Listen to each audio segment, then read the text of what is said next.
Chapter 9. Persistence. The sustained effort necessary to induce faith. The eighth step toward riches. Persistence is an essential factor in the procedure of transmuting desire into its monetary equivalent. The basis of persistence is the power of will.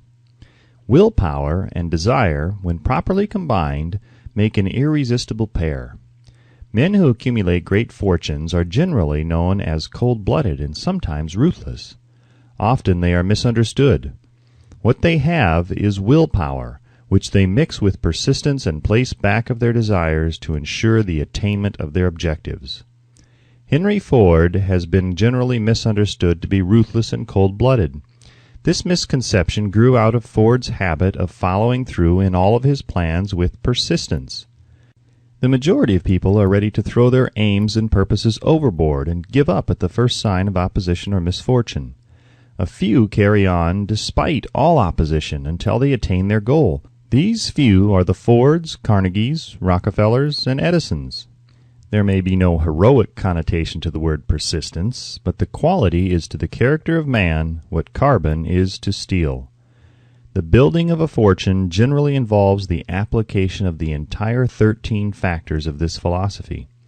These principles must be understood. They must be applied with persistence by all who accumulate money. If you are following this book with the intention of applying the knowledge it conveys, your first test as to your persistence will come when you begin to follow the 6 steps described in the second chapter.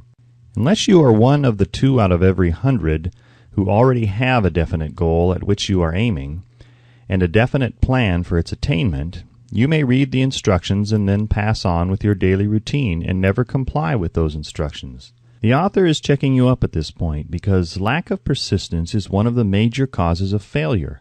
Moreover, experience with thousands of people has proved that lack of persistence is a weakness common to the majority of men. It is a weakness which may be overcome by effort. The ease with which lack of persistence may be conquered will depend entirely upon the intensity of one's desire. The starting point of all achievement is desire. Keep this constantly in mind. Weak desires bring weak results, just as a small amount of fire makes a small amount of heat. If you find yourself lacking in persistence, this weakness may be remedied by building a stronger fire under your desires. Continue to read through to the end, then go back to Chapter 2 and start immediately to carry out the instructions given in connection with the 6 steps. The eagerness with which you follow these instructions will indicate clearly how much or how little you really desire to accumulate money.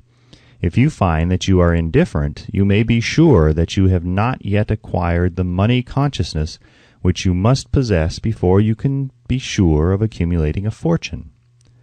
Fortunes gravitate to men whose minds have been prepared to attract them, just as surely as water gravitates to the ocean. In this book may be found all the stimuli necessary to attune any normal mind to the vibrations which will attract the object of one's desires.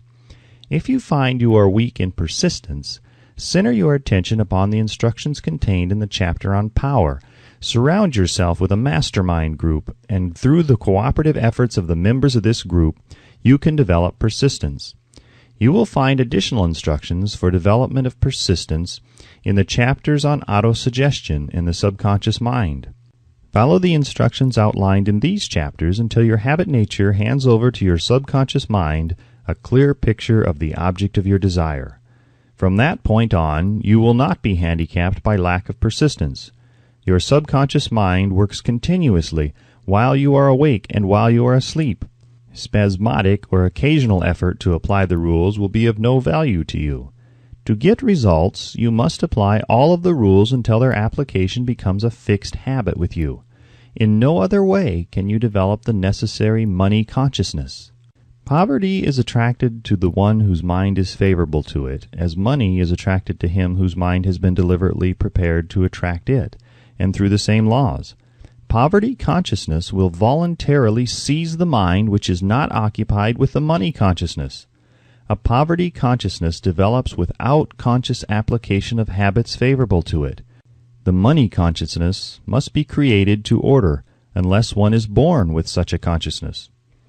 Catch the full significance of the statements in the preceding paragraph, and you will understand the importance of persistence in the accumulation of a fortune. Without persistence, you will be defeated, even before you start. With persistence, you will win. If you have ever experienced a nightmare, you will realize the value of persistence. You are lying in bed, half awake, with a feeling that you are about to smother. You are unable to turn over or to move a muscle. You realize that you must begin to regain control over your muscles. Through persistent effort of willpower, you finally manage to move the fingers of one hand. By continuing to move your fingers, you extend your control to the muscles of one arm until you can lift it. Then you gain control of the other arm in the same manner. You finally gain control over the muscles of one leg and then extend it to the other leg.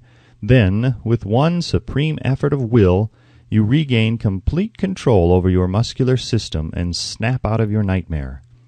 The trick has been turned step by step. You may find it necessary to snap out of your mental inertia through a similar procedure, moving slowly at first and then increasing your speed until you gain complete control over your will. Be persistent, no matter how slowly you may at first have to move. With persistence will come success. If you select your mastermind group with care, you will have in it at least one person who will aid you in the development of persistence. Some men who have accumulated great fortunes did so because of necessity. They developed the habit of persistence because they were so closely driven by circumstances that they had to become persistent.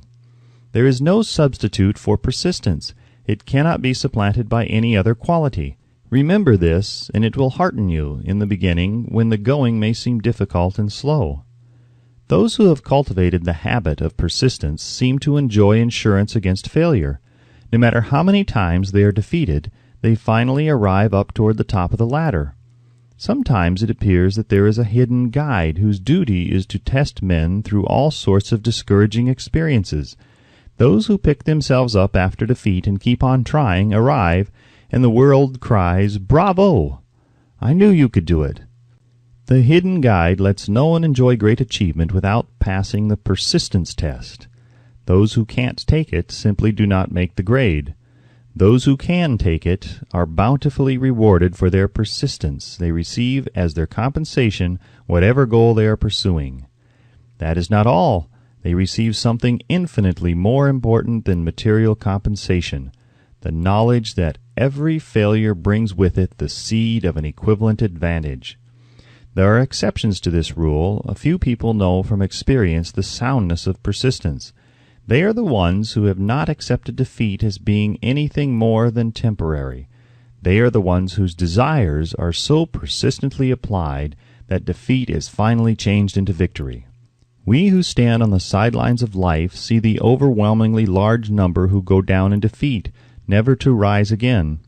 We see the few who take the punishment of defeat as an urge to greater effort. These, fortunately, never learn to accept life's reverse gear. But what we do not see, what most of us never suspect of existing, is the silent but irresistible power which comes to the rescue of those who fight on in the face of discouragement. If we speak of this power at all, we call it persistence, and let it go at that. One thing we all know, if one does not possess persistence, one does not achieve noteworthy success in any calling. As these lines are being written, I look up from my work and see before me, less than a block away, the great mysterious Broadway, the graveyard of dead hopes, and the front porch of opportunity. From all over the world people have come to Broadway seeking fame, fortune, power, love, or whatever it is that human beings call success. Once in a great while someone steps out from the long procession of seekers, and the world hears that another person has mastered Broadway. But Broadway is not easily nor quickly conquered. She acknowledges talent, recognizes genius, pays off in money only after one has refused to quit. Then we know he has discovered the secret of how to conquer Broadway. The secret is always inseparably attached to one word: persistence. The secret is told in the struggle of Fannie Hurst, whose persistence conquered the Great White Way. She came to New York in 1915 to convert writing into riches. The conversion did not come quickly. but it came. For 4 years Miss Hurst learned about the sidewalks of New York from first-hand experience. She spent her days laboring and her nights hoping. When hope grew dim, she did not say, "All right, Broadway, you win." She said, "Very well, Broadway, you may whip some, but not me. I'm going to force you to give up." One publisher, the Saturday Evening Post, sent her 36 rejection slips before she broke the ice and got a story across. The average writer, like the average in other walks of life, would have given up the job when the first rejection slip came. She pounded the pavements for 4 years to the tune of the publisher's no, because she was determined to win. Then came the payoff. The spell had been broken. The unseen guide had tested Fanny Hurst, and she could take it. From that time on, publishers made a beaten path to her door. Money came so fast she hardly had time to count it. Then the moving picture men discovered her, and money came not in small change, but in floods. The moving picture rights to her latest novel, Great Laughter, brought $100,000, said to be the highest price ever paid for a story before publication. Her royalties from the sale of the book probably will run much more. Briefly, you have a description of what persistence is capable of achieving. Fanny Hurst is no exception. Wherever men and women accumulate great riches, you may be sure they first acquired persistence. Broadway will give any beggar a cup of coffee and a sandwich, but it demands persistence of those who go after the big stakes. Kate Smith will say amen when she reads this. For years she sang without money and without price before any microphone she could reach. Broadway said to her, "Come and get it if you can take it." She did take it until one happy day Broadway got tired and said, "What's the use? You don't know when you're whipped, so name your price and go to work in earnest." Smith named the price. It was plenty. Away up in figures so high that one's week's salary is far more than most people make in a whole year. Verily, it pays to be persistent. Persistence is a state of mind, therefore it can be cultivated. Like all states of mind, persistence is based upon definite causes. Among them, these. A. Definiteness of purpose. Knowing what one wants is the first and perhaps the most important step toward the development of persistence. A strong motive forces one to surmount many difficulties. B. Desire. It is comparatively easy to acquire and to maintain persistence in pursuing the object of intense desire. C. Self-reliance. Belief in one's ability to carry out a plan encourages one to follow the plan through with persistence. Self-reliance can be developed through the principle described in the chapter on autosuggestion. D. Definiteness of plans. Organized plans, even though they may be weak and entirely impractical, encourage persistence. E. Accurate knowledge. Knowing that one's plans are sound, based upon experience or observation, encourages persistence. Guessing instead of knowing destroys persistence.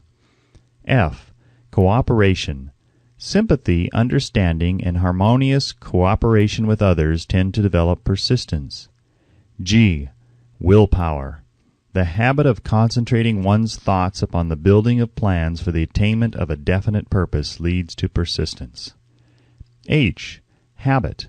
Persistence is the direct result of habit. The mind absorbs and becomes a part of the daily experiences upon which it feeds. Fear, the worst of all enemies, can be effectively cured by forced repetition of acts of courage. Everyone who has seen active service in war knows this. Before leaving the subject of persistence, take inventory of yourself and determine in what particular, if any, you are lacking in this essential quality. Measure yourself courageously, point by point, and see how many of the 8 factors of persistence you lack. The analysis may lead to discoveries that will give you a new grip on yourself. Symptoms of lack of persistence. Here you will find the real enemies which stand between you and noteworthy achievement. Here you will find not only the symptoms indicating weakness of persistence, but also the deeply seated subconscious causes of this weakness. Study the list carefully and face yourself squarely if you really wish to know who you are and what you are capable of doing. These are the weaknesses which must be mastered by all who accumulate riches. 1.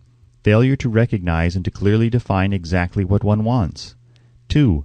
Procrastination with or without cause, usually backed up with a formidable array of alibis and excuses. 3. Lack of interest in acquiring specialized knowledge. 4. Indecision, the habit of passing the buck on all occasions instead of facing issues squarely, also backed by alibis. 5. The habit of relying upon alibis instead of creating definite plans for the solution of problems. 6. Self-satisfaction. There is but little remedy for this affliction, and no hope for those who suffer from it. 7. Indifference, usually reflected in one's readiness to compromise on all occasions rather than meet opposition and fight it. 8. The habit of blaming others for one's mistakes and accepting unfavorable circumstances as being unavoidable. 9. Weakness of desire, due to neglect in the choice of motives that impel action. 10. Willingness, even eagerness, to quit at the first sign of defeat, based upon one or more of the 6 basic fears. 11. Lack of organized plans placed in writing where they may be analyzed. 12.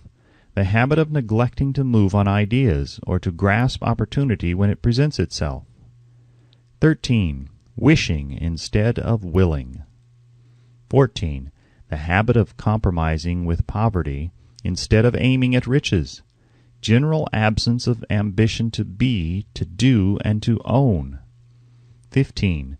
Searching for all the shortcuts to riches, trying to get without giving a fair equivalent, usually reflected in the habit of gambling, endeavoring to drive sharp bargains.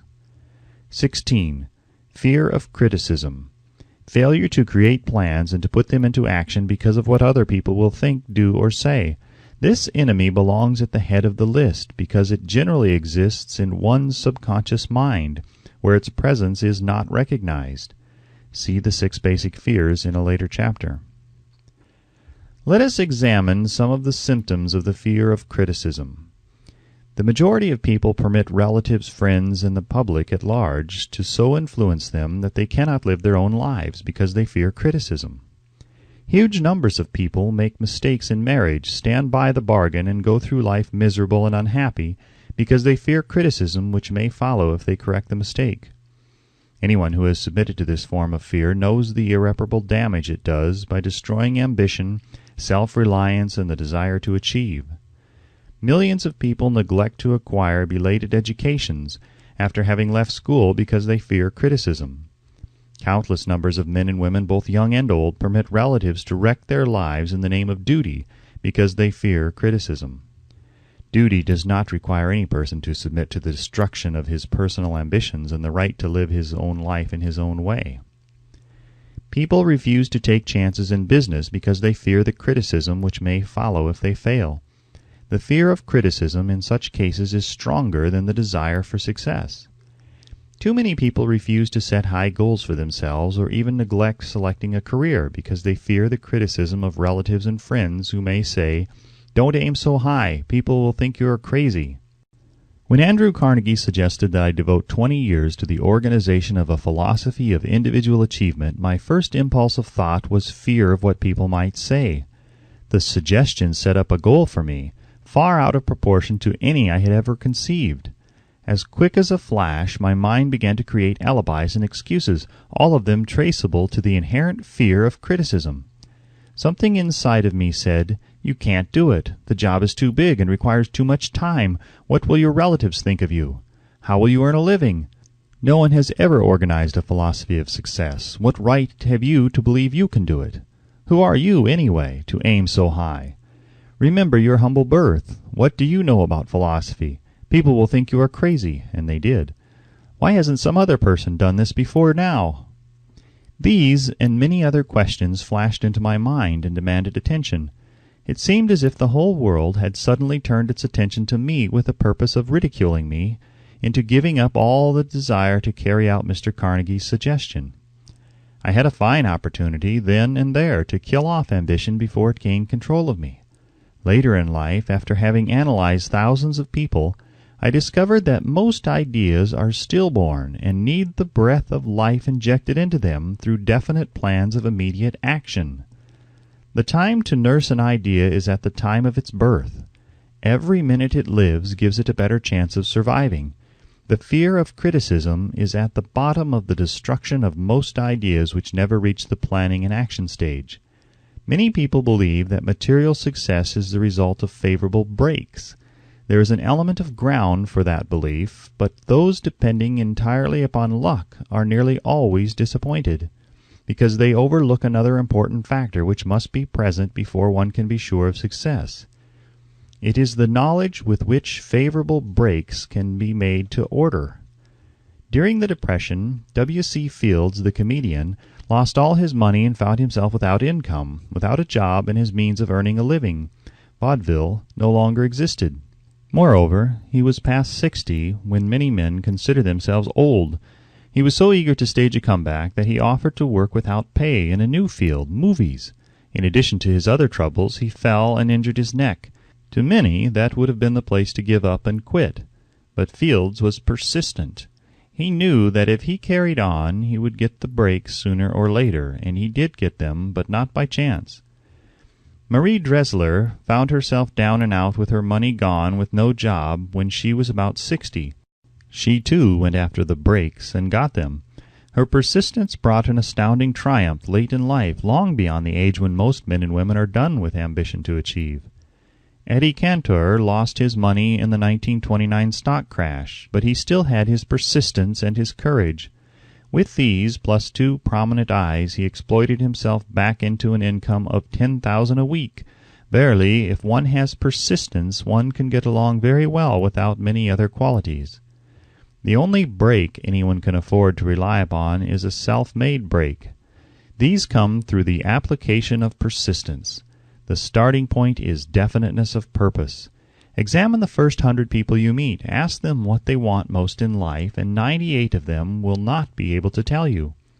If you press them for an answer, some will say security, many will say money, a few will say happiness, others will say fame and power, and still others will say social recognition, ease in living, ability to sing, dance, or write.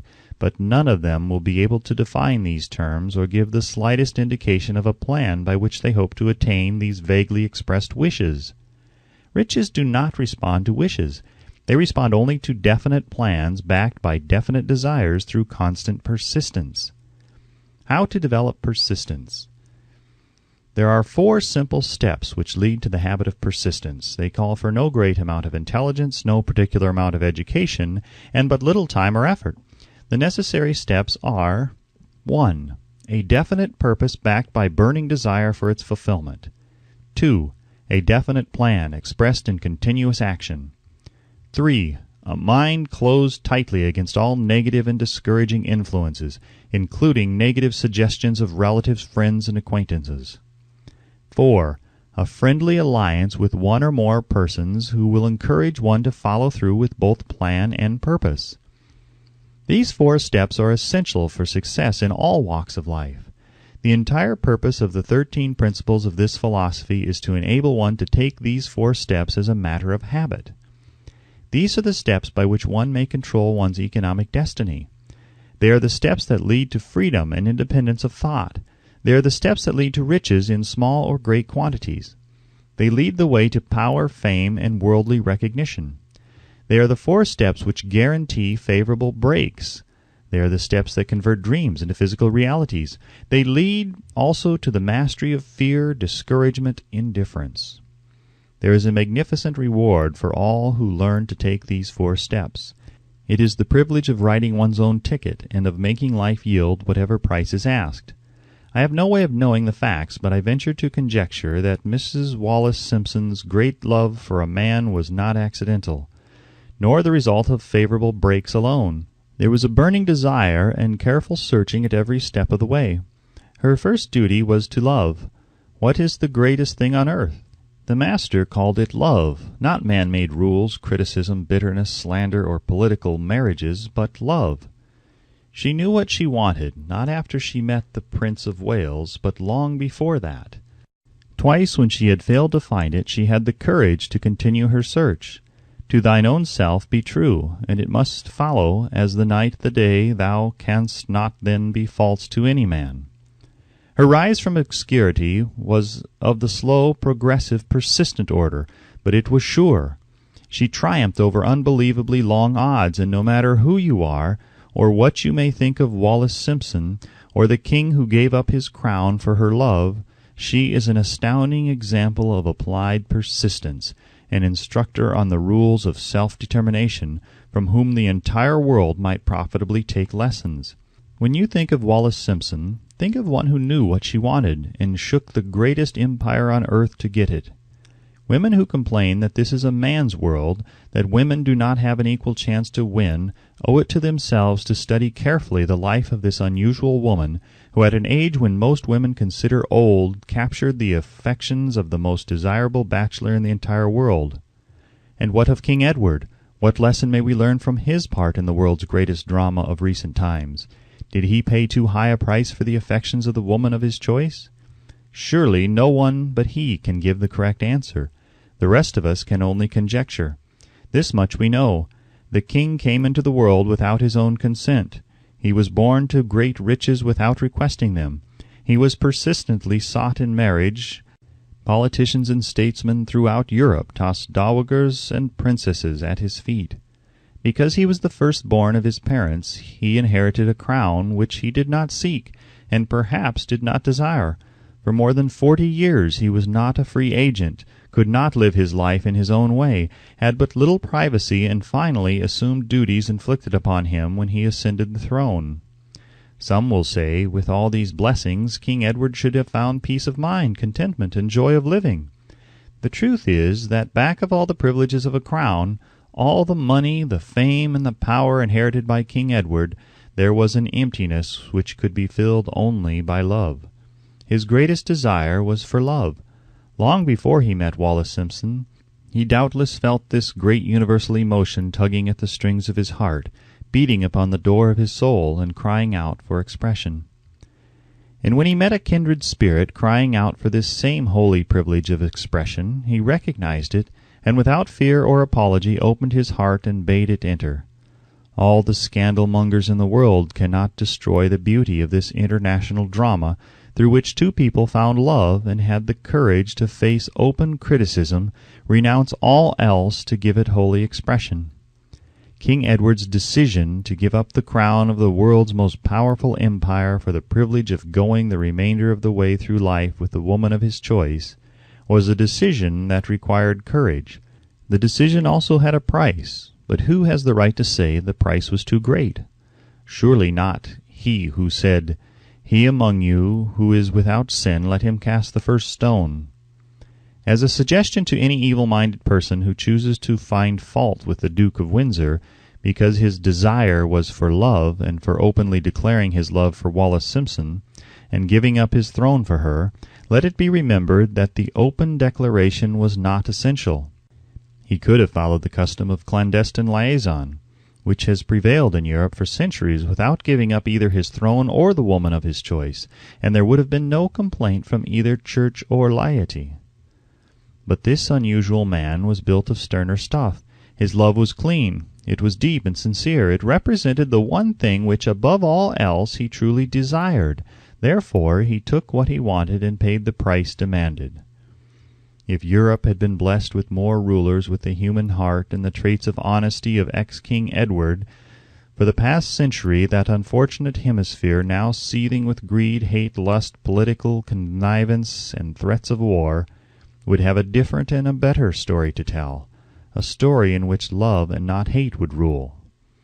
In the words of Stuart Austin Weir, we raise our cup and drink this toast to ex-King Edward and Wallis Simpson. Blessed is the man who has come to know that our muted thoughts are our sweetest thoughts. Blessed is the man who from the blackest depths can see the luminous figure of love, and seeing, sing, and singing say, "Sweeter far than uttered lays are the thoughts I have of you."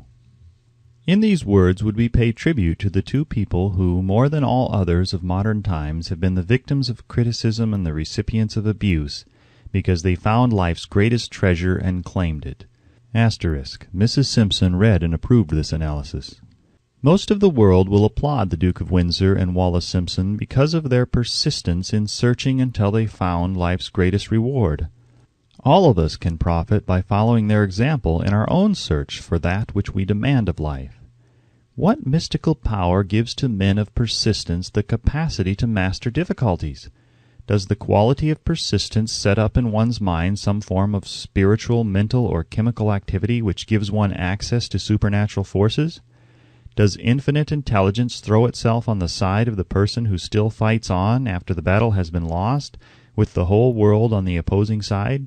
These and many other similar questions have arisen in my mind as I have observed men like Henry Ford, who started at scratch and built an industrial empire of huge proportions with little else in the way of a beginning but persistence; or Thomas A. Edison, who, with less than 3 months of schooling, became the world's leading inventor and converted persistence into the talking machine, the moving picture machine, and the incandescent light, to say nothing of 100 other useful inventions. I had the happy privilege of analyzing both Mr. Edison and Mr. Ford year by year over a long period of years, and therefore the opportunity to study them at close range, so I speak from actual knowledge when I say that I found no quality save persistence in either of them that even remotely suggested the major source of their stupendous achievements. As one makes an impartial study of the prophets, philosophers, miracle men, and religious leaders of the past, one is drawn to the inevitable conclusion that persistence, concentration of effort, and definiteness of purpose were the major sources of their achievements. Consider, for example, the strange and fascinating story of Mohammed. Analyze his life, compare him with men of achievement in this modern age of industry and finance, and observe how they have one outstanding trait in common: persistence. If you are keenly interested in studying the strange power which gives potency to persistence, read a biography of Mohammed, especially the one by Asad Bai. This brief review of that book by Thomas Segru in the Herald Tribune will provide a preview of the rare treat in store for those who take the time to read the entire story of one of the most astounding examples of the power of persistence known to civilization. The Last Great Prophet, reviewed by Thomas Segru. Mohammed was a prophet, but he never performed a miracle. He was not a mystic, he had no formal schooling, he did not begin his mission until he was 40. When he announced that he was the messenger of God, bringing the word of the true religion, he was ridiculed and labeled a lunatic. Children tripped him, and women threw filth upon him. He was banished from his native city, Mecca, and his followers were stripped of their worldly goods and sent into the desert after him. When he had been preaching 10 years, he had nothing to show for it but banishment, poverty, and ridicule. Yet before another 10 years had passed, he was dictator of all Arabia, ruler of Mecca, and the head of a new world religion which was to sweep to the Danube and the Pyrenees before exhausting the impetus he gave it. That impetus was threefold: the power of words, the efficacy of prayer, and man's kinship with God. His career never made sense. Mohammed was born to impoverished members of a leading family of Mecca. Because Mecca, the crossroads of the world, home of the magic stone called the Kaaba, great city of trade and the center of trade routes, was unsanitary, its children were sent to be raised in the desert by Bedouins.